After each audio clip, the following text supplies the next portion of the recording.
Pregunta, muy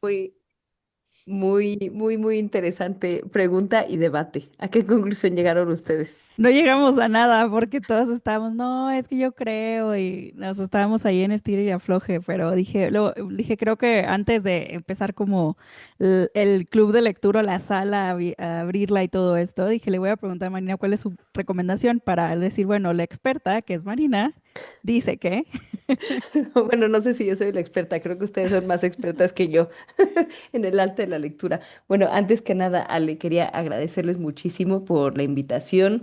Gracias a ti, a Sol, Ariel, gracias por convocarme y además gracias por hacer este experimento de leer los dos libros juntos. Yo no planeaba en la vida escribir como dos libros que un poco son espejo uno del otro, pero pues así se fue dando y ahora que revisaba yo Retrato Involuntario, que salió originalmente en el 2014, que Ujú. seguramente es la edición que casi todos leyeron, que existe en el Internet de las Cosas, lo cual me hace sentir muy agradecida y feliz.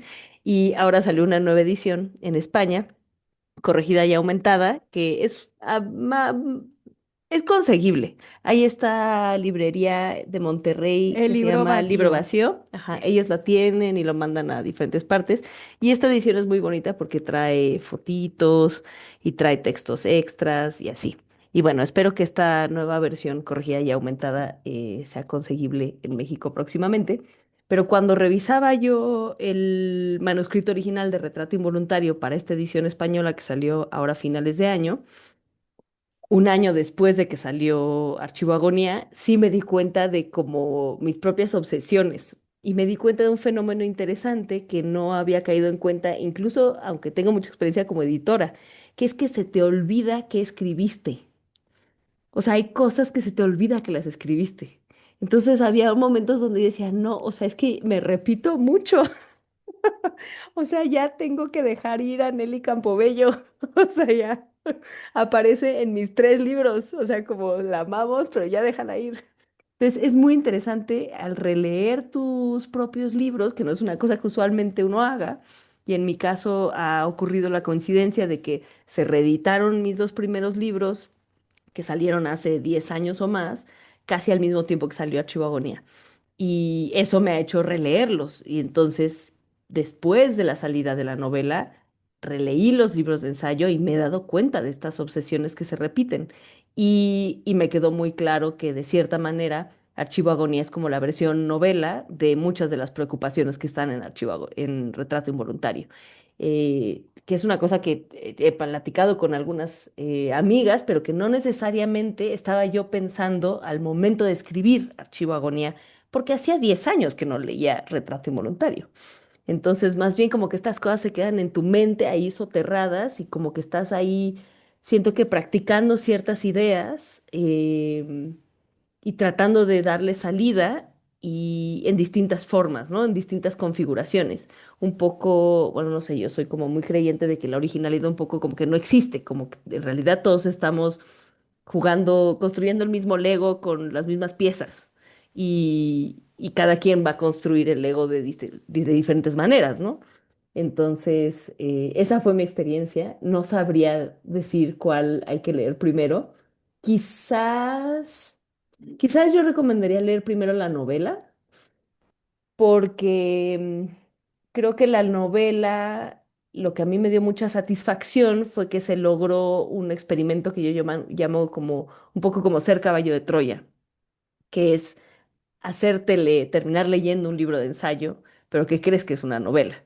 Y Retrato Involuntario es un libro de ensayo, pero que tiene mucha narrativa, o sea, trata de construir contextos y de llevarte al interior de las fotos, a través no de decirte qué representan, sino de llevarte como a encarnar el espacio, ¿no? De la foto.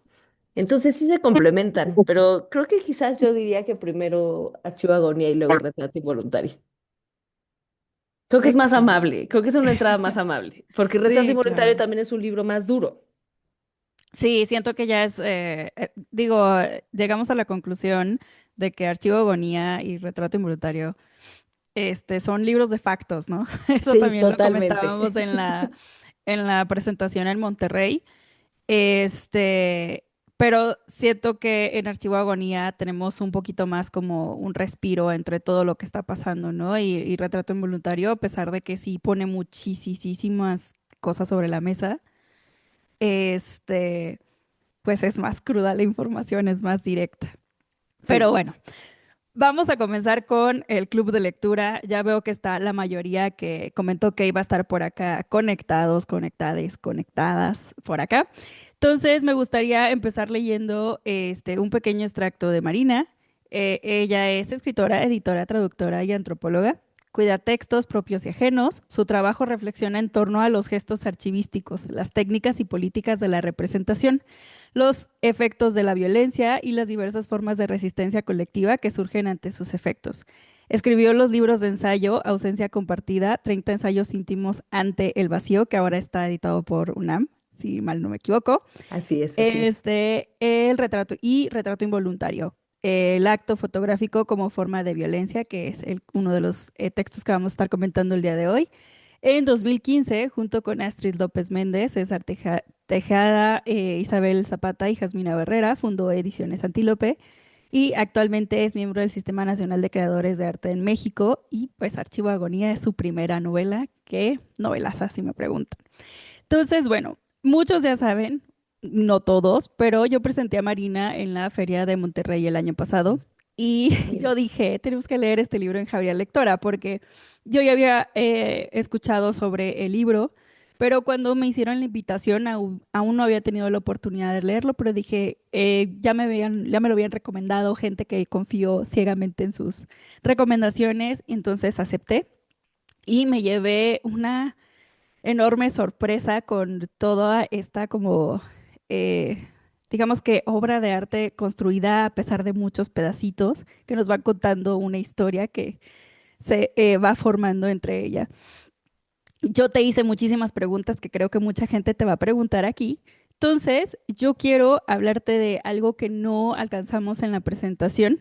Ya ves que yo tenía varias cosas de las que quería leer yo ahí, pero había mucha gente participativa, entonces ya no alcancé yo de tiempo. Pero hay un tema sobre qué pasa con estos escritores que nosotros tenemos que, nos gustan mucho sus libros, nos gusta cómo escriben, pero como personas son terribles. Como personas decimos, chales, es que me da pena decir que de que odio, o sea, de que amo esta novela y me encantan los personajes y me vuelve loca la narrativa, pero qué horrible quien lo escribió. Y en la página 136 voy a citarte porque es un párrafo que para mí hasta se lo mandé a un amigo de que me representa y quiero, obviamente va a haber una pregunta por ahí, pero dice, y claro, los Beats y Kerouac y Burroughs, aunque los odio un poquito. A Burroughs porque le disparó a su esposa y la mató en la Ciudad de México. A Kerouac porque escribió una de las novelas más bellas jamás escritas, Tristeza, una hazaña de prosa brillante que sin embargo alaba un poco la adicción y el sufrimiento, aunque ese libro es también una historia de amor profundo. Así son nuestros ídolos, Gabo, bastante imperfectos. Y supongo que es bueno que permanezcan así. Debemos matar a nuestros ídolos como dicen. Y literal mi nota siguiente dice, no mames. Dije, me representa y empecé yo a comentarlo con muchas personas que este tema, más allá de la cancelación, sino es un tema yo creo que de tomar decisiones en nuestra cabeza de cómo hablar de la gente. Yo creo que es muy normal que cuando nos gusta algo mucho, solemos como poner al creador como un héroe, pero se nos olvida que es un ser humano, ¿no? Entonces, yo quiero saber, Marina, si esto que escribiste es parte como una filosofía que tenía R en su cabeza, o si es lo que tú opinas, o qué opinas sobre esto, porque es un tema que a mí genera muchísimo conflicto porque parece que la gente que, bueno, no todo el mundo, pero mucha gente que yo tenía añísimos leyendo está cometiendo errores terribles, dentro de los cuales está Neil Gaiman, por ejemplo, que es Tragedia muy total. complejo, pero no puedo decir que no me gusta Sandman porque estaría siendo una mentirosa, ¿sabes? O sea, es eso, no puedo decir que Neverwhere no me encanta porque me sigue dando vueltas en Ujú. la cabeza lo que crea en esa historia, ¿no? Entonces, es eso, ¿no? Odiar poquito a tus héroes artísticos o que crean un arte que te vuelve loquísimo. ¿Qué opinas tú sobre eso y qué nos puedes compartir o más a profundidad sobre este tema? Es un tema súper complejo que creo que no tiene soluciones fáciles, ¿no? Sino que más bien, como la mayoría de los conflictos éticos que vivimos como lectoras en este mundo, realmente lo resolvemos como caso por caso. También hay, digamos, gradientes de odio, ¿no? O gradientes de resentimiento. Podemos tener razones muy personales por las cuales decidir no leer a alguien, ¿no? O decidir no influenciarse por las ideas de alguien. O sea, yo conozco gente que se dedica a la teoría que muy, muy, muy activamente se rehúsa a leer Heidegger, ¿no? Porque nazi. Entonces, y tal cual, es así como me rehúso a poner a esta persona en mi bibliografía de la tesis, aunque sea un actor fundamental de los temas que estoy tratando en ella. Y pues eso creo que es válido, ¿no? O sea, creo que somos, o sea, justo una de las cosas que nos enseña la lectura es que es un ejercicio de la libertad. O sea, eso es lo que debería de ser, al menos en la mejor de las condiciones. Y, y más allá de la censura, creo que se trata de elección. O sea, tenemos una vida muy corta. Entonces hay que decidir con cuidado qué es lo que, a qué le decidimos dedicar nuestro tiempo, ¿no? Porque no tenemos tanto tiempo y hay muchos libros que leer. Ahora, lo que creo que se vuelve muy dramático es cuando justo amamos mucho a alguien y después un día nos decepciona, ¿no? ¿Y qué hacemos con eso? ¿De qué manera vira? ¿No? O sea, como que hay gente que sabemos que intrínsecamente no es una persona correcta o ética o alguien con quien quisiéramos irnos a comer o sea, las cosas más decepcionantes a mí me parecen que ni siquiera son, bueno, por supuesto que son como los escándalos grandes tipo justo Neil Gaiman, ¿no? O Woody Allen, o sea, cosas muy graves, pero también a veces algunas de las decepciones más grandes que yo me he llevado con escritoras y escritores que admiro mucho es cuando son patanes en la vida diaria, ¿no? O sea, cuando los ves tratar a alguien en una feria de libro de una manera francamente vergonzosa, ¿no? O sea, cuando no son capaces de, pues no sé, ejercitar la humildad que debería de acompañar el acto de la escritura y ser personas normales y genuinas y que ahí les sale como que sacan el cobre, ¿no? Entonces, a veces es de lo que más me decepciona, ¿eh? Cuando la gente simplemente no es decente. Pero bueno, esa decepción es como una decepción universal con todo tipo de personas, no exclusiva de los escritores y las escritoras, ¿no? Pero yo creo que se resume en, tenemos que tomar decisiones, o sea, ese es uno de los meollos de ser lectores y espectadores del mundo, es que tomamos decisiones sobre lo que para nosotros resulta valioso y se vale que eso cambie. O sea, eso es una de las cosas que yo diría, ¿no?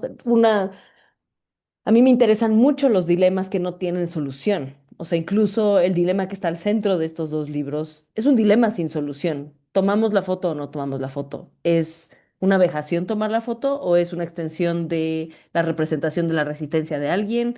¿Debemos verla o no debemos verla? ¿Debemos circularla o no? ¿Tenemos derecho a no saber?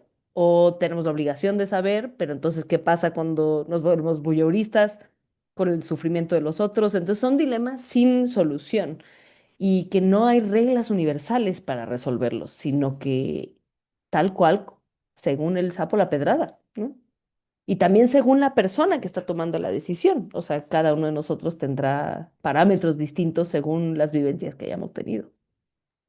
Excelente, no, te agradezco muchísimo la respuesta para casi creo que clip de TikTok. O sea, es que es bien complejo y Muy cada vez complejo. estos diálogos se hacen como más comunes Ujú. yo creo que en la gente que está en, no sé, en cualquier tema artístico y de que, ay, pero ¿sabías que? Y yo me acuerdo que eso me pasó con Carlos Fuentes, pero Mm, porque yo no era antes, yo no era como que de muy de chismear la vida y cuando me enteré ujú. de cómo era, yo, ¿qué voy a hacer? Mi Claro, corazón, claro. yo escuché dónde se partió mi corazón, o sea, y después hice recapitulación de todas sus em, entrevistas, dije, claro, o sea, es que el Mm, señor tenía una labia de claro. kilómetros, o sea, Sí, sí, entonces sí, sí, sí. es normal, ¿no? También es Ujú. parte del crecimiento humano, pero ya basta de que yo hable, ya vamos a ir con los demás participantes que están por acá, vamos a ir con Rosa. Muchas gracias, Marina. Gracias a ti, Ale. Vas, Rosita. No sé si me escucha Rosa. Se me hace que no. Ay, quizás no. No, se me hace que no me escucha. Bueno, vamos con Ana Ceci en lo que Rosita, se me hace que Rosita no escucha. Ah, está. Perdón, perdón. Este, pero me permiten un segundo en lo que apago esto. Sí, sin Este, problema.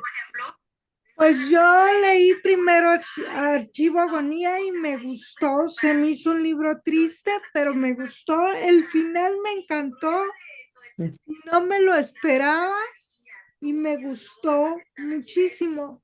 Ahorita leí el otro y me gustó también, pero siento que no tanto como el de Archivo Agonía. Y ahora yo quisiera preguntarle, ¿qué, qué es lo que la llevó a escribir de esa manera y llevarla a ese final en Archivo Agonía?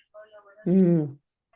Fíjate que es muy buena pregunta porque sí, es una de las cosas que distingue Archivo Agonía de Retrato Involuntario, es que Archivo Agonía, por ser una novela, sí requirió de como la construcción de un andamiaje y de una estructura mucho más pensada. Y cuando Ujú. estaba yo escribiendo Retrato Involuntario, pues era un libro como más secuencial. O sea, yo sabía que quería, o sea, yo venía de haber hecho una maestría, o sea, una tesis de maestría sobre el caso de Camboya. Entonces Ajá, hice un libro entero sobre ese archivo, ¿no? De la cárcel de Tuol Sleng. Y sí. ahí fue donde se me metió la idea de, ay, ¿qué pasa con las fotografías involuntarias, ¿no? O sea, tal vez podría ser un libro como sobre solo casos históricos de fotografías involuntarias. Y entonces ahí me puse a investigar. Digamos que así como Edith se obsesiona en Archivo Agonía por coleccionar casos de fotografías de personas captadas en el momento de la muerte, yo me obsesioné con juntar casos históricos de diferentes personas que habían sido fotografiadas en contra de su voluntad. Entonces, Retrato Involuntario surgió de eso, pero en realidad es como un libro catálogo, ¿no? O sea, como que cada uno de los ensayos es un caso histórico y pues ya, lo examino. Y claro, Archivo Agonía, como tenía personajes, como tiene trama, pues requirió de construir una estructura pues muy distinta, que pues obviamente yo estaba aterrada si de podré o no podré escribir una novela con una trama, y me daba tanta ansiedad justo porque yo sé que escribo muchos factos, o sea, mucha información, entonces yo me obsesioné mucho con encontrar una manera en la cual se mantuviera la atención de la persona que estaba leyendo, ¿no? O sea, como que no se cansaran de la información y cerraran el libro, o que justo no se volviera demasiado dolorosa la información y entonces cerraran el libro. Entonces, para mí el gran reto al escribir Archivo Agonía, y que tiene que ver con el final que tú mencionas, Rosa, es cómo, o sea, para mí el reto, cómo logro que la gente llegue al final. Y seguramente hay gente que no llega al final y no pasa nada, ¿no? Pero lo que traté de hacer fue estudiar las estructuras del suspenso. Entonces, estudiar la manera en la cual se construyen las novelas negras, las novelas de detectives, los libros que no podemos dejar de leer, ¿no? O sea, y sí son estructuras narrativas que lo que hacen es que mantienen la atención y la tensión entre los personajes y la atención del lector, ¿no? Eh, entonces ahí la estructura fue lo que me siento que lograba mover y mantener vivos los datos y la información que estaba yo presentando. Pero por eso digo que es un caballo de Troya, porque gracias a la estructura de la novela, gracias a que son personajes, gracias a que hay una trama y hay un drama que está sucediendo entre los personajes, entonces la persona lectora es que soporta la cantidad de información que le estoy dando. Y a veces ni siquiera se da cuenta de todo lo que está absorbiendo, ¿no? Que ese es Sí. como mi truco, favorito, ¿no? Que ni siquiera nos demos cuenta de cuánto estamos absorbiendo, ¿no? Que creo que es la manera más natural y genuina de aprendizaje en la vida, ¿no? Que, o sea, no es ir y abrir una enciclopedia, sino más bien que nuestra tía nos cuente una anécdota o que alguien venga y cuente una noticia o sea, como que de una manera más orgánica. Entonces, por eso, para mí el final era muy importante que tuviera una vuelta de tuerca Sí, gigantesca. sí, Y, claro. Y creo que eso es lo que... Estoy segura de que mucha gente no llega a la vuelta de tuerca y no pasa nada, ¿no? Sí, Pero siento que la yo vuelta de lo tuerca... leí hace un año y la verdad es que cuando publicaron las muchachas que iba a estar usted, dije, tengo que preguntarle qué la llevó a este final, que, que no me lo esperaba, pero me pareció un muy buen final, Ay, que gracias, es una gracias. historia de duelo de alguna Ujú. manera, Sí. un poco dolorosa hasta cierto punto, pero es una historia muy, muy bien contada, ¿no? Ay, Y, gracias. y muchas gracias por este libro. Creo que es el mejor libro que yo leí el año pasado. Ay, muchas gracias, Rosa. Significa mucho para mí que lo digas. Te agradezco tu Muchas lectura gracias. muchísimo. Y lástima que no se puede conseguir, bueno, yo no lo pude conseguir en físico y lo compré en Kindle, pero Ujú. me encantó leerlo. Ay, qué bueno. Yo creo que próximamente existirá. Ya cuando exista les cuento. Ujú. Ok, Excelente. muchas gracias. No, Gracias, gracias a ti. Rosita. Disculpen porque estoy en otra reunión, Sí, No, no pasa nada, am- tranquila. amamos el multitasking. Muy bien, vamos con Ana Ceci. Muchas gracias, Ale. Hola Marina, un gusto tenerte. Yo estoy Mucho gusto, fascinada con Ana. todo lo que leí con tus dos historias. Yo no había tenido oportunidad de leerte. Yo leí primero Retrato Involuntario y fue muy doloroso, porque además se me ocurrió, como lo estaba leyendo en digital, lo estaba leyendo en la noche antes de dormir, No. entonces fue una equivocación, porque de repente sentía mi corazón latiendo muy rápido, pero bueno, o sea, ese fue el proceso y para mí creo que funcionó muy bien porque siento que fue como una introducción un poco de Mm, información para después leer Archivo Agonía.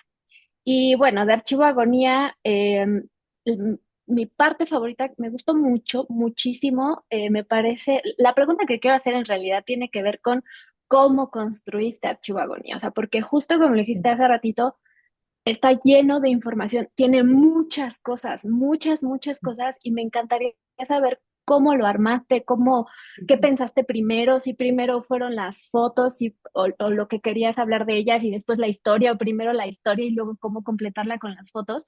Pero antes de que me contestes muy amablemente esa pregunta, yo te quiero decir que aunque es una historia de duelo, me parece también que es una historia de amor 100%, sí. ¿no? O sea, el amor que R le tiene a Edith y este homenaje que le quiere hacer, uf, o sea, pensaba, mi esposo no tiene nada que publicar de mí, no tiene un archivo de mí, pero qué acto tan más grande de amor de R al hacer esto de Edith, y eso me conmovió muchísimo, me gustó muchísimo. Y mi parte favorita, aunque me gustó todo, pero en la carta 10 no sabes cómo te la agradezco porque soy una persona que le teme mucho a la muerte, ¿no? Y que soy Ujú, de esas que pienso que si la nombro, la invoco. ujú. Y es algo que he trabajado incluso en terapia y me gustó tanto porque justo pensé qué importante es aprender acerca de ella, ¿no? Ahorita Ah, que estoy aquí. Entonces yo te agradezco mucho, mucho, mucho la historia. Y entonces ahora sí, por favor, cuéntanos cómo fue este proceso, esta construcción de la historia. Muchas gracias. no, gracias a ti, Ana Cecilia. Te agradezco no haber dejado de leer, a pesar del miedo a la muerte. Fíjate que justo una de mis mejores amigas es lo que llama cronofóbica. Entonces, ella tiene fobia al paso del tiempo y eso incluye el miedo a la muerte, pero no el miedo a su muerte, sino el miedo a la muerte de la gente en su vida, ¿no? O sea, como que no tolera la idea de que un día se va a morir, no sé, sus papás o sus hijas, ¿no? Y entonces yo le decía, ay, no sé si deberías de leer este libro, como perdóname por haberlo escrito y por haberte hecho sufrir, pero al mismo tiempo siento que pues cada quien cuenta según le fue en la feria, ¿no? Y pues a mí me tocó estar muy cerca de la muerte desde muy niña, entonces pues de ahí sale que pues me dediqué pues a estudiar y escribir sobre la muerte, porque pues no le tengo miedo porque pues no sé, es indiscutible, entonces cuando yo leí esa frase de Montaigne de ¿para qué nos preocupamos tanto por algo que va a durar tan poco? Dije, claro. Qué sabio. Y bueno, en respuesta a tu pregunta de cómo se fue construyendo, primero fueron las imágenes. Entonces, primero fueron En realidad, Archivo Agonía es el apéndice de Retrato Involuntario. O sea, a mí se me quedó en Retrato Involuntario las ganas de escribir un capítulo más que fuera sobre imágenes que captan el momento exacto de la muerte. Entonces, el último capítulo de Retrato Involuntario es sobre fotografías de muertos, pero es diferente una fotografía de alguien muerto a una fotografía de alguien muriendo. Y ahí lo que se me presentó fue el tema de las Torres Gemelas, ¿no? O sea, las imágenes de la gente cayendo de las Torres Gemelas, ahí fue donde se me presentó el como, esto es otra categoría, ¿no? O sea, esto es otra categoría de imagen y creo que se podría hacer un capítulo más al respecto. Y yo, hace muchos años, una maestra mía decía, es que en realidad todos estamos escribiendo un gran libro, ¿no? O sea, cada libro es como un capítulo de un enorme libro. O sea, cada libro te deja un pendiente que resuelves en el siguiente libro. Entonces, Archivo Agonía fue la manera de resolver ese pendiente de ese capítulo no escrito y que pues más bien se escribió como novela. Pero originalmente dije, esto es un libro de ensayos. Y entonces empecé a escribir ensayos sobre el monje, sobre la silla eléctrica. Incluso el de la silla eléctrica se publicó en un fanzine muy padre en Guadalajara, yo creo que en el 2015, o sea, pedazos de esa parte de la silla eléctrica se publicó como un ensayo. Y eventualmente como que los textos que eran ensayos fueron mutando. Y durante la pandemia tuve un momento donde, o sea, ahora lo pienso en retrospectiva, ¿eh? O sea, lo significativo que es que yo escribí el libro como novela en el 2020, durante la pandemia, rodeada de gente muriendo. Entonces, era un libro sobre la agonía que se fue armado como novela con un montón de gente agonizando cercana, ¿no? O sea, por ejemplo, yo vivía a una cuadra de un hospital donde había tráileres con cadáveres, ¿no? De que no cabían en la morgue. Y era como una confrontación muy grande con la materialidad de la muerte. Y, y ese fue el contexto en el cual pues, me encerré a escribir la novela. Es a mucho orgullo una novela de pandemia, como tantas otras que fueron escritas durante la pandemia, pero la manera en la cual se transformó de haber sido una posibilidad de un grupo de ensayos cortos a novela realmente fue porque aparecieron los personajes. Y los personajes aparecieron por culpa de mi abuela. Entonces, mi abuela había muerto 6 meses antes y yo pues estaba en pleno duelo por su muerte y realmente los personajes están muy inspirados en ella, ¿no? Hay mucho de mi abuela en R, hay mucho de mi abuela en Edith. Bueno, mi abuela se llamaba Edith, entonces no es fortuita la elección del nombre. Y y yo viví mucho la vejez, la frustración de la vejez de mi abuela, de como esta frustración de que el mundo fuera una velocidad que no respetaba la vejez. Y quería yo escribir una novela donde los personajes fueran personas viejas, fueran personas mayores, para justo revelar como la injusticia de que va a un ritmo distinto. Entonces ahí fue donde me surgió como el drama central de la novela, ¿no? Una persona mayor que tiene algo muy valioso y que no está siendo escuchada, que no está siendo atendida, ¿no? Y el objetivo final era, pues, hacer que las personas lectoras reflexionaran un poco, ¿no? Como, bueno, ¿qué pasaría si tomamos en serio a R, ¿no? O sea, ¿por qué no se le escuchó? ¿Por qué no se le tomó en serio? Entonces necesitaba un personaje que fuera, digamos, pues más joven que ella y que no la pelara. Porque realmente el drama central era ese, era a quién le ponemos atención y de qué maneras consideramos que las cosas sean valiosas o no valiosas. Muchas gracias. La disfruté muchísimo, muchísimo, muchísimo, de verdad. Te agradezco que la hayas escrito. No, gracias a ti por tu lectura. Yo creo que la carta 10 es una de las favoritas de muchas personas. De Yo muchas solo personas. pongo ese facto por ahí. Es real, es real. Vamos con Denise Martínez. Hola Marina, ¿cómo estás? Denise, muy bien, qué gusto verte. Nos Ay, conocimos Denise y yo sí. el año pasado en San Miguel de Allende. Me da mucho gusto verte aquí. Sí, Marina es un amor, de verdad que la primera autora que conozco así en persona fue Marina y fue un boom cuando llegó a la biblioteca. Todo el staff de la biblioteca compró su libro. Ha sido de los libros más vendidos en la librería que yo llevo. Oh, Sí. qué hermoso. Aparte, amamos a Marina y sus libros. Y justo Archivo Agonía, lo leí hace un año, preparándome para cuando se presentara ella en la biblioteca. Y Ausencia Compartida, también ya lo leí. El que no he leído, y la verdad pues, quiero esperar hasta tenerlo en físico, es Retrato Involuntario. Pero Llegará, sí, llegará, llegará, Denise, lo llegará a tus queremos en la manos. librería.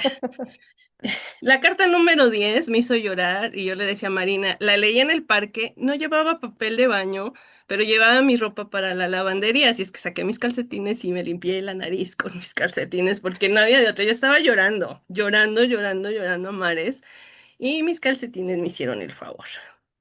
Y pues ya le hice muchas preguntas ese día a Marina, pero hoy tengo otra pregunta que ha surgido a lo largo de este año. La escritura epistolar.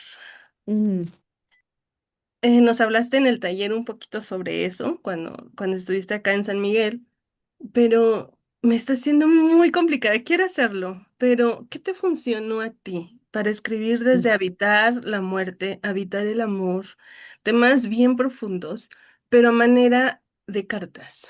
mm. ¿Qué consejo, qué sugerencia, qué te ayudó a ti a hacerlo?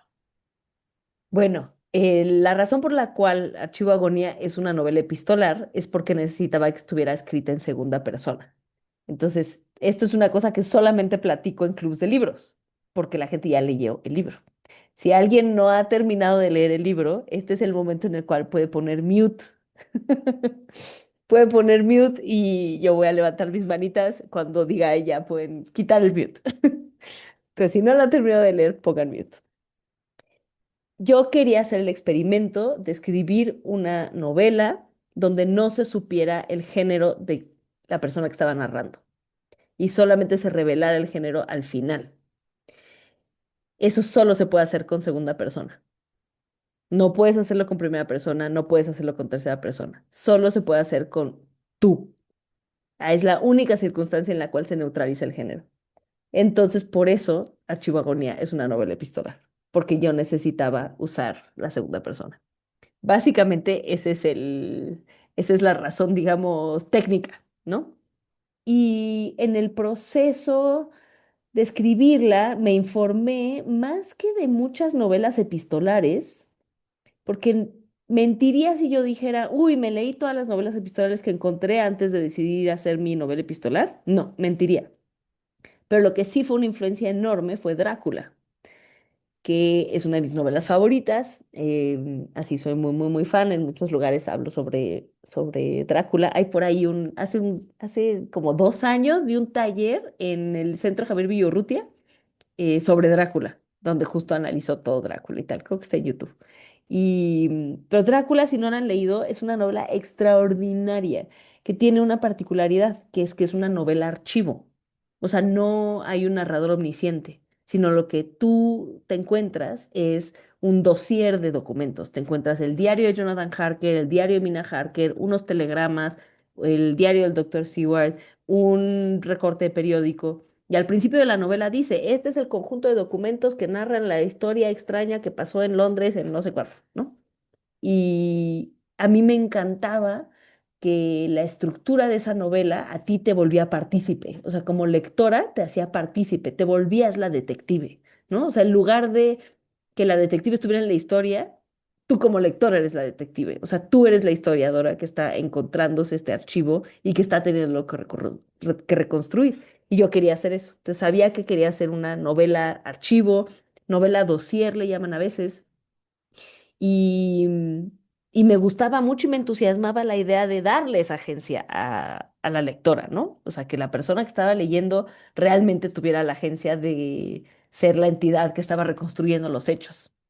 Y eso pues también se podía muy fácilmente con la novela epistolar, ¿no?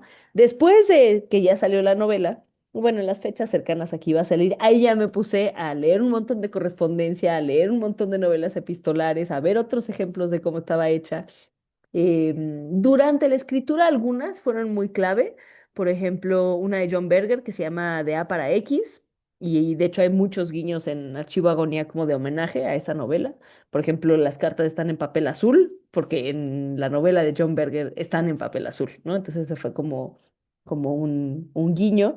Y como que en el proceso de escribir la novela me di cuenta de que o sea, la estructura epistolar permite que como lectoras nos sentimos observadoras, pero sí, o sea, como medio voyeuristas, como asomándonos a la vida de la gente, pero se logra construir una intimidad muy única.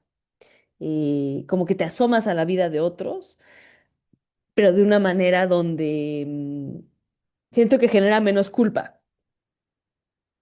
Y, y permitía una primera persona que no fuera tan pedante, o sea, que no fuera tan difícil.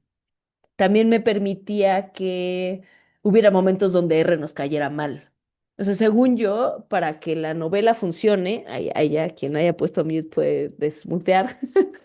Según yo, para que el final funcione y a ti y te duela el final, es fundamental que R te haya caído mal. O sea, R te tiene que haber hartado en algún momento para que al final sientas empatía por R.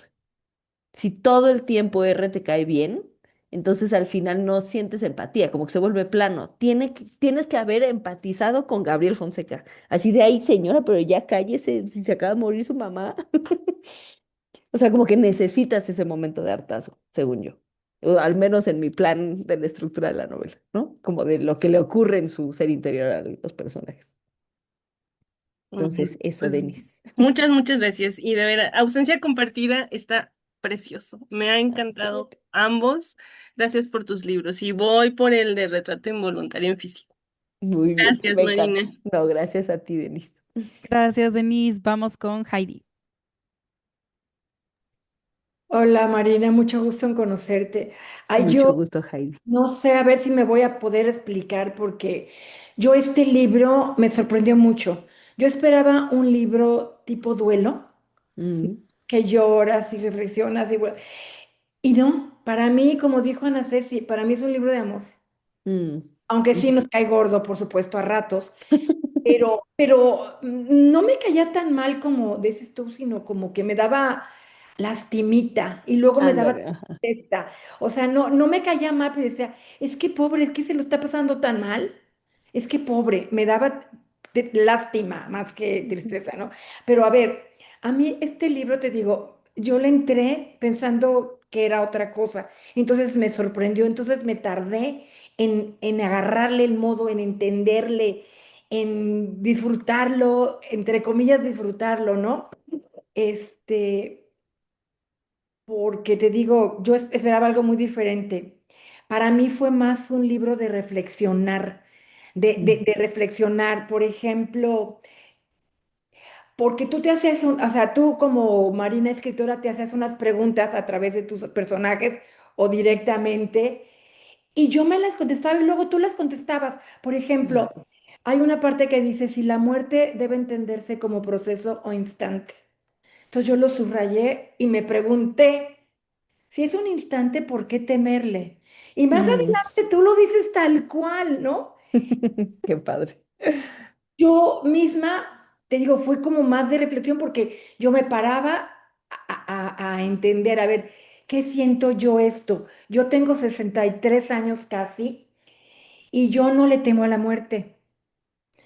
Y este libro, pues me lo dice, pues sí es un instante, ¿no? Pero luego Ujú, me preguntaba, acá por ejemplo, dice, ¿en qué punto de la agonía se muere?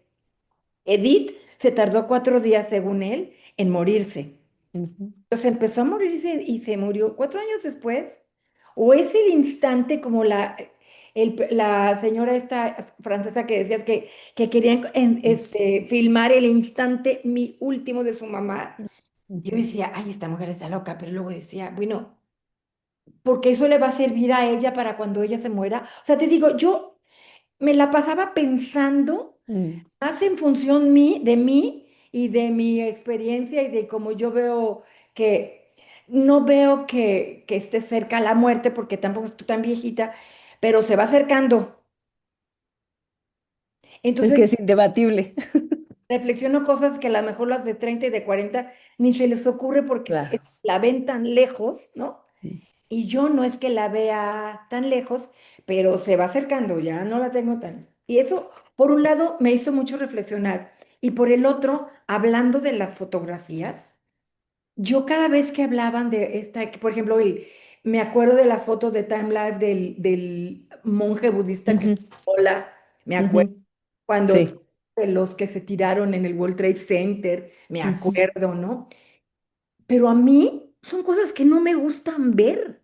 No quisiera ni saberlas, porque yo digo, a ver, ¿de qué me sirve a mí saber eso?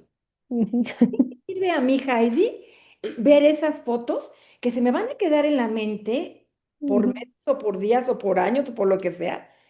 ¿De qué me ayudan? ¿De qué me... ujú, Yo digo, te lo preguntas tú y te lo respuesta, y yo me lo respondo.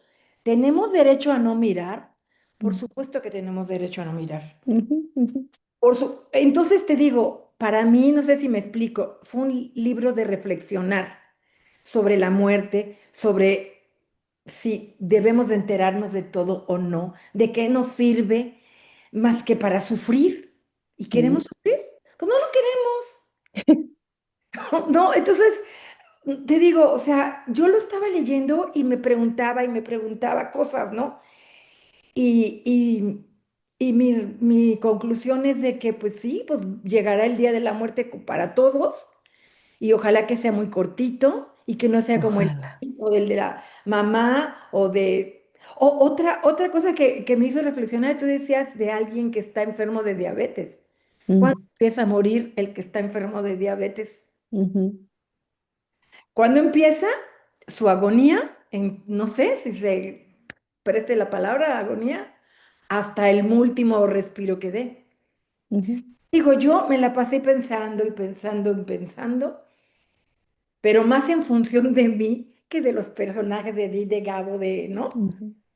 Y fíjate que ese era como uno de los objetivos. Me encanta tu intervención porque me recuerda el hecho de que yo crecí en una familia donde justo esa era la postura.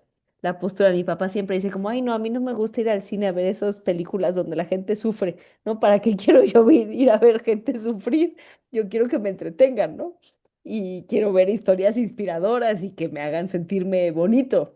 Y yo crecí en una familia así, ¿no? Y yo creo que yo era como medio la oveja negra, que siempre estaba así, de, pero mira lo que está pasando en las noticias.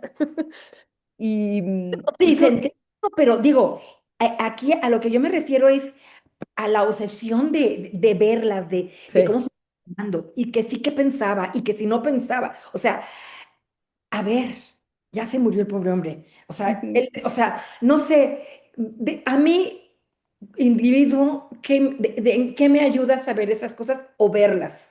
A mm, mí, ¿en qué me ayuda? ¿De qué me sí. sirve? Creo que lo que Edith diría, o sea, no sé si esto es lo que yo diría, ¿no? A Pero lo ver, que Edith creo que respondería es que verlas es como cuando hay un accidente, ¿no? En la carretera y la gente se va más lento porque necesita ver, o sea, ven, o alguien lo atropellaron y la gente va más lento y es como un impulso humano medio instintivo que decimos que es morbo, pero como que hay detrás del morbo. Y creo que lo que hay es, o sea, se superficializa y se dice como, ay, no, no, no, es que eso es ser morboso y en realidad no sirve para nada. Pero creo que lo que ocurre es que sí hay un momento filosófico, como de, wow, esta persona ha llegado al fin de su vida y yo voy a llegar al fin de la vida también. O sea, lo que se genera es un espejo, o sea, justo lo que tú estás contando, ¿no? O sea, al leer este libro tú estás diciendo como me hizo pensar en mi propia muerte, me hizo pensar en las muertes que me ha tocado vivir a mí en la vida. O sea, no buenísimo. necesariamente lo que le estaba pasando a los personajes. Y creo que ese es, me dio un poco la misión de la literatura.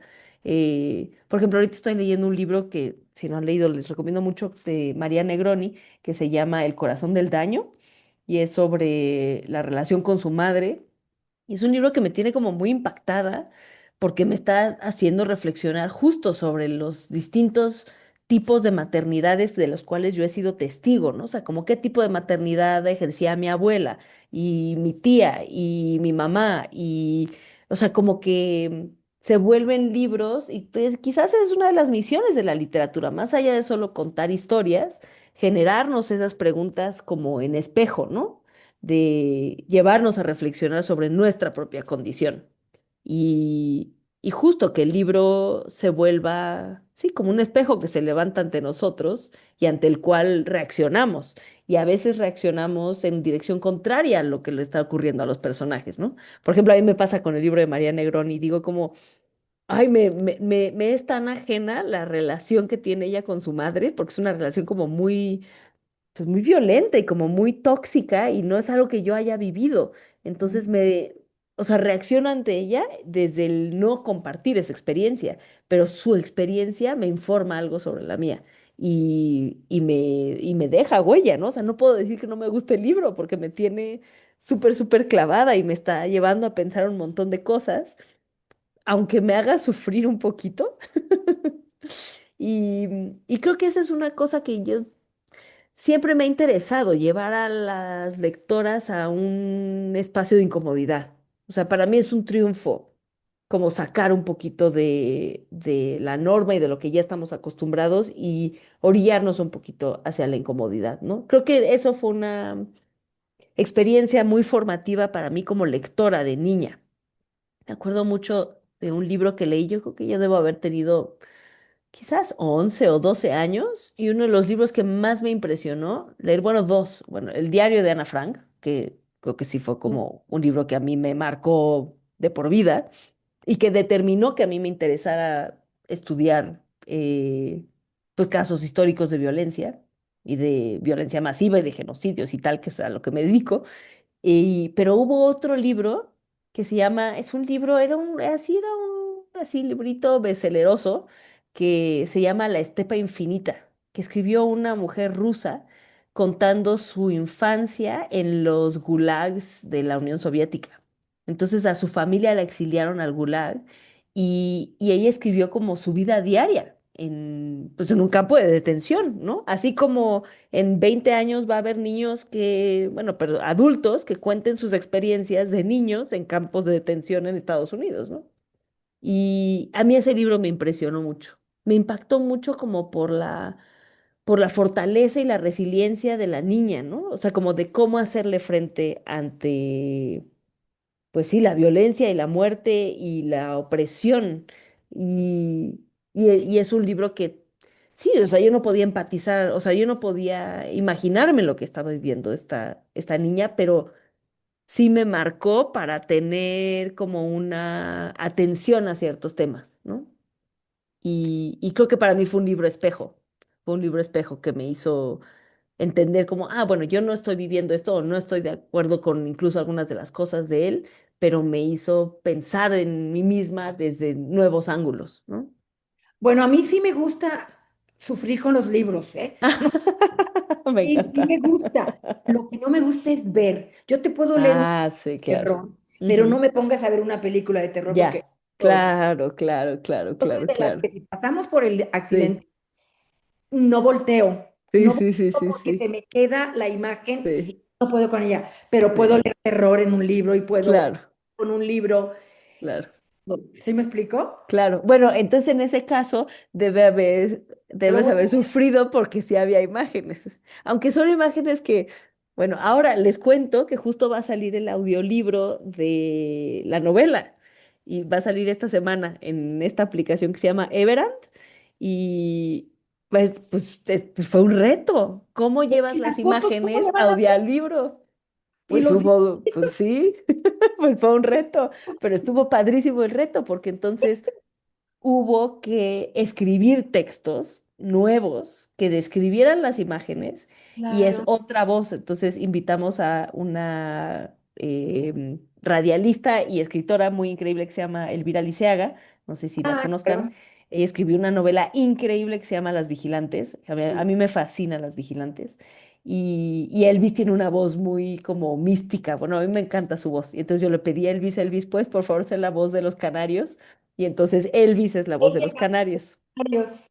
Entonces ella lee la voz o sea, la descripción de los canarios, pero hicieron como un paisaje sonoro para cada uno de los canarios. Entonces, por Ah, ejemplo, los canarios del monje están acompañados de sonido de un cello y como sonidos protesta y como de pájaros, como medioambientación en Vietnam. Y luego la silla eléctrica está sonorizada con un sintetizador porque electricidad, ¿no? Y los fusilamientos con una tuba que es igualita a una tuba que aparece en una foto de una orquesta durante la Revolución Mexicana del Ejército Carrancista. Así, muy ñoños, o sea, los que hicieron el audiolibro muy ñoños. Y así cada uno de los canarios tiene un instrumento. Y hubo que hacer esa traducción, ¿no? Quizás para las personas que justo les cuesta trabajo lo de ver, tal vez en audio va a ser una experiencia distinta, ¿no? Quizás más Ah, tolerable, ¿no? sí, Elvira, yo he oído algún libro o dos narrados por ella, audiolibros, y Sí, lee muy bien. bueno, pues muchas gracias, Marina, encantante, Gracias a ti, Heidi. y bueno, yo nada más leí este. Muy bien, muy bien. Muchas gracias. Gracias por tus Gracias, lecturas. Heidi. Vamos con Jenny. Hola, buenas noches a todos. Buenas Yo sí noches, tengo que Jenny. decir, te voy a contar cómo lo tomé y ahorita también escuchando lo que mencionabas. Yo comencé este libro, a mí no me gusta leer las contraportadas, prefiero entrar sin saber absolutamente nada del libro, siento que me inmerso más en la historia y sin llenarme de ninguna imagen, ningún spoiler, ni nada. Eso a mí en lo particular me encanta. Y entré a tu libro, para empezar dije, ay, un duende en un cerdo, tengo que buscar la fotografía. Y fue lo primero que dije, tengo que ver, o sea, yo tengo que ver ese cerdo. Y me lancé a buscar la fotografía, la encontré, creo que hasta se las compartí en el grupo, Muy porque bien, muy lo bien, muy tienen que bien. ver, ¿no? O sea, para mí era así, ¿de verdad? De verdad lo tenía en su puerta, o sea, para mí era algo increíble. Y después me fui buscando mucho de la información que venía en el libro, me fui ahí investigando, pero llegó un momento en que ni me acordé de buscar ni de investigar. Yo quería saber qué seguía, qué le iba a decir y cuál era la otra carta. Y me fui de filo, o sea, me seguí.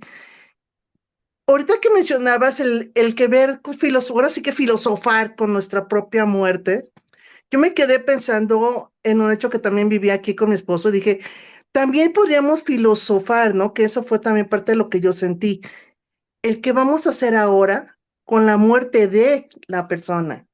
O sea, Ujú, no con nuestra muerte, sino con la de la persona más allegada, con la persona que tenemos al lado, la más cercana, el no sé, ¿no? ujú, El ahora, ¿y qué va a pasar? O sea, ¿qué voy a ujú, hacer ahora con su muerte? Y después, ¿qué van a hacer? En mi caso, yo dije, pensando en el libro, me quedé, ¿y qué haría mi hijo ahora con nuestra muerte, ¿no? De los dos. O sea, yo estoy pensando en uno, pero él va a tener que pensar en los dos. O sea, ¿cómo sobresalir, no? Y sí, ahorita que las estaba escuchando, dije, efectivamente, ¿no? Todo eso se te viene. Yo sí soy de las que sí me gusta chismear, sí me gusta ver el chisme, me encanta. Entonces, que se aventó y que qué terrible. Yo estaba embarazada a punto de parir cuando fue todo lo de las torres. Me tocó ver cuando se cae una torre que ya me iba a ir a hacer un estudio, regresando cuando ya no existían las torres, ¿no? Entonces, lo recuerdo mucho por esas cosas, se me quedó como ese Heidi, ¿no? Se te quedan grabadas en la mente de una sí, manera espectacular. Pero a mí sí me gusta verlo porque digo, ¿qué habrá sentido? ¿Qué habrá pensado? Y empieza mi mente a explotar a todo lo que pasaba alrededor. Y eso me encantó de tu libro porque creo que es un libro muy visual. Es un sí, libro que desde la primera hoja totalmente nos visualizas el dolor, la agonía, esta forma de duelo, el ir llevándonos totalmente en mi mente, lo dibujaste todo. Me imaginé a él en la R escribiendo las cartas. Sí me enojé igual que creo que todas cuando está hablándole de su madre mal y que R nada más pensaba en él, o sea, en sus cartas, en que le ayudara con el libro. Dices, ¿cómo a veces somos egoístas? O sea, a veces podemos ser tan egoístas que qué bárbaros, ¿no? Y luego me tocó, leyendo tu libro, vimos una película de guerra aquí con mi esposo que nos recomendó mi hijo. Y después dije, wow, ¿no? ¿De qué manera también ellos salen de la muerte? mm, O sea, yo me quedé pensando porque después seguí leyendo el libro, dije, no puede ser, ¿no? O sea, de ujú, qué forma también el ver tanta muerte, tanto tirado. O sea, la película es buenísima, yo estaba encantada, pero sí me puse después, como dices, ¿no? A filosofar con lo de la muerte y ujú, cómo también este tipo de personas pueden salir de este duelo y de esta muerte Y bueno, mi mente voló, déjame decirte que con tu libro voló mi cabeza, voló mi mente, mi imaginación, pero también me llegaste a sentir ese dolor, esa Mm, angustia, el pensar en los que ya perdí, ujú, en pensar en lo que puedo perder.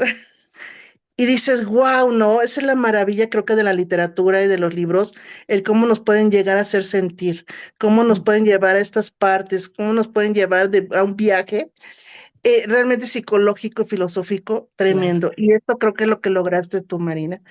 Y sí, ahora sí que después darte las gracias por este grandioso libro. Creo que también el que nos hiciste favor de compartir este libro no fue tan visual, pero creo que fue increíble. Fue muy doloroso, fue muy fuerte, el cómo nos ibas narrando todo en absoluto. Creo que es un ensayo increíble, o sea, increíble. Las fotografías, yo sí me imaginaba desde un principio, tengo que yo sí soy bien visual, y Mm, desde un principio decía, pobre hombre, ¿cómo lo están atosigando? ¿Quiere la fotografía?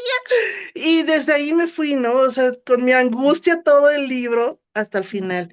Y déjame decirte que los dos son increíbles, son muy buenos libros. Yo no lo he leído, el que decía ahorita Denise, lo voy a conseguir. Y si mm. efectivamente el otro lo necesitamos en México, de verdad. Necesitamos que llegue a México, no sé, de verdad, me voy a ir a ver a buscar libros si me lo pueden traer de España, porque sí es de esos libros que necesitas en físico, que necesitas Ujú. marcar, que necesitas ver las frases, y pues realmente en la Kindle no es lo mismo, ¿no? O sea, No es marcas, igual, no es igual, pero pues no es igual que agarrar no tu es libro y igual. decir, lo rayé porque esto me llegó al corazón y a la mente. Y creo Mm. que es un gran libro. Y si tuviera una pregunta, Serenas, pues ahora sí que con el fan de chisme, ay, ¿cómo es que escribes para visualizar tanto dolor, tanta angustia, Mm, haciéndola realmente como lo que hablas, ¿no? Una ujú, fotografía de cada momento de tu libro. mm. Pues fíjate que como casi todo en mi vida es culpa de mi abuela. Es que como Siempre hay un culpable. mi abuela me crió y, bueno, fue una de las personas principales que me criaron y ella era fotógrafa. Entonces, o sea, como que a mí me tocó habitar como la magia del cuarto oscuro, acompañarla a ella, eh, como que muchos de los procesos y de las relaciones que tengo yo con las imágenes vienen de la experiencia directa de acompañarla a ella en su quehacer como fotógrafa. Y ella empezó a hacer fotografía muy grande, como cuando tenía 60 después de divorciarse de mi abuelo. Fue como su manera de construir. Ella era química de profesión. Y con la fotografía se volvió pues, su hobby y realmente se volvió una gran fotógrafa. Y creo que mi manera de acercarme a la fotografía, no sé, está muy atravesada por esa experiencia, pero también por el hecho de que le tengo mucha fobia a la página en blanco. Entonces, como escritora me da mucha fobia la página en blanco. Y cuando escribes a partir de imágenes, no existe la página en blanco, porque lo primero que te pones a hacer es a describir lo que hay. Creo que también tiene que ver con que soy historiadora. Entonces, lo primero que yo hago al empezar a escribir sobre lo que sea es que me pongo a describir. Entonces, en ese describir, em, me fui dando cuenta de que tenía un patrón, ¿no? Que me gustaba escribir sobre imágenes y que las imágenes no estuvieran ahí. Y años después me enteré en una clase sobre la Divina Comedia, creo, que eso se llama éfrasis. Entonces, la descripción en los libros de imágenes que no están presentes tiene un nombre en la retórica que se llama éfrasis y viene como de los griegos. Y uno de los ejemplos como máximos de éfrasis es en la Ilíada. Hay una escena donde se describe muy a detalle los grabados que había en el escudo de Aquiles. Y entonces el escudo de Aquiles es como un mapa del mundo. Y entonces viene una ciudad que está en paz y viene una ciudad que está en guerra. Entonces el escudo de Aquiles, la descripción estética, visual de los dibujitos que había en el escudo de Aquiles, se vuelven una metáfora de toda la Ilíada, de que hay distintas versiones de la humanidad en paz y la humanidad en guerra, ¿no? Y, y entonces, ya después cuando tomé esa clase y me dijeron como que, o sea, le encontré un nombre a lo que yo hacía, que era escribir a partir de imágenes y a partir de obras de arte, pues como que ya lo empecé a perfeccionar más y ya lo tengo más teorizado, ¿no?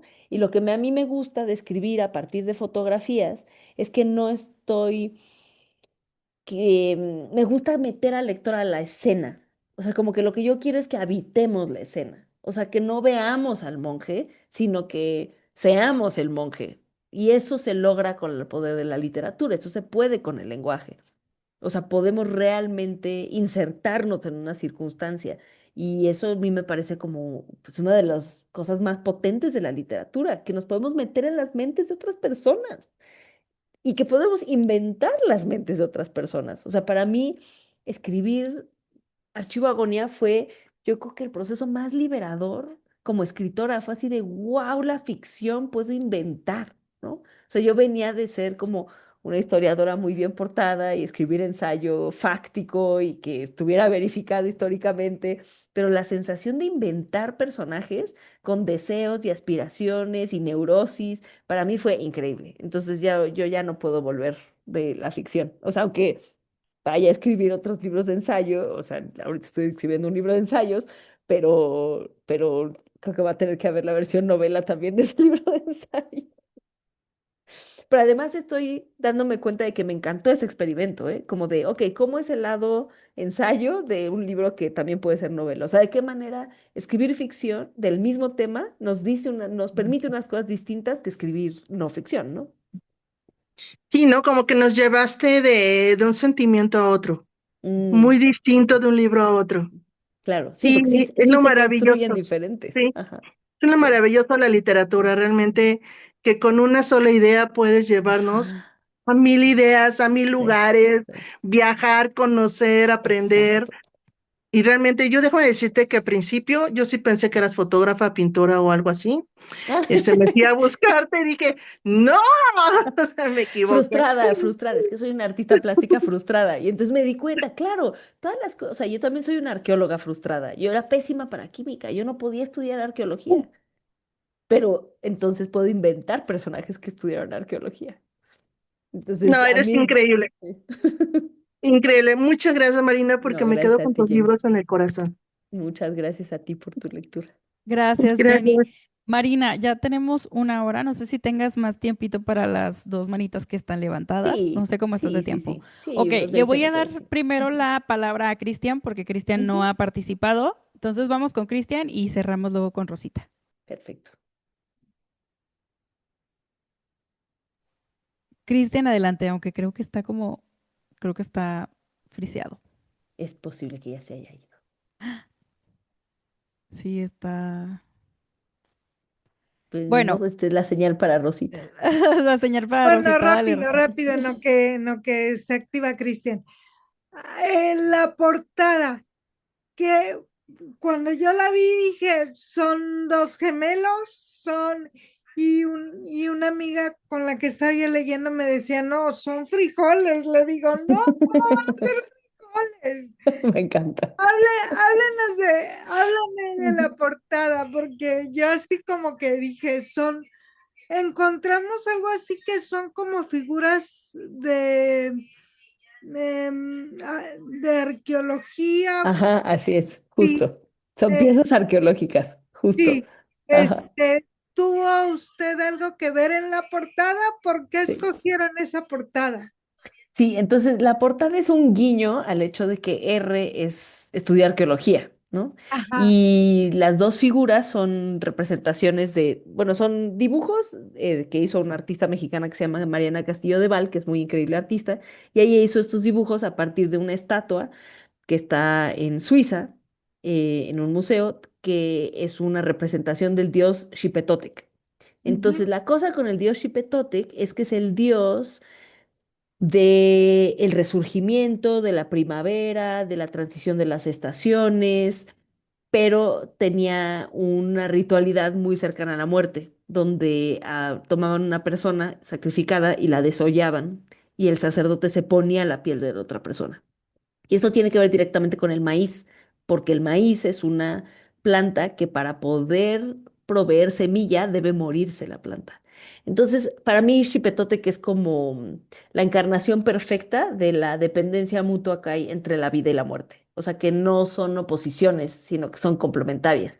Entonces, en realidad la portada es una ñoñería, pero ya había visto los dibujos de Mariana y me encantaron y dije, ay, quiero que estos estén en la portada. Y son como un medio un misterio, es como un enigma, pero Ujú, son dos personajes y uno está medio como no pelando al otro y el ujú. otro está pues en el pleno grito. Entonces, para mí la dinámica entre los dos personajes como que resume muy bien la dinámica entre R y Gabriel, ¿no?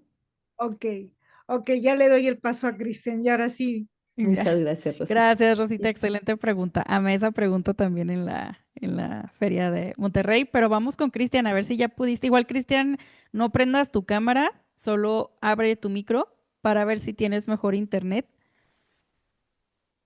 O si gustas, también puedes escribir tu pregunta en el chat, para leerla. Híjole. Nada que se está Ok, pudiendo. ¿saben qué? Vamos a tomar la foto. Preparen sus libros por Mm. ahí para tomar el screenshot en lo que a ver si Cristian puede por ahí este, poner igual la pregunta en el chat. Vamos a ver. Les doy 2 segundos. Vamos con una. Vamos a la 1, a las 2 y a las 3.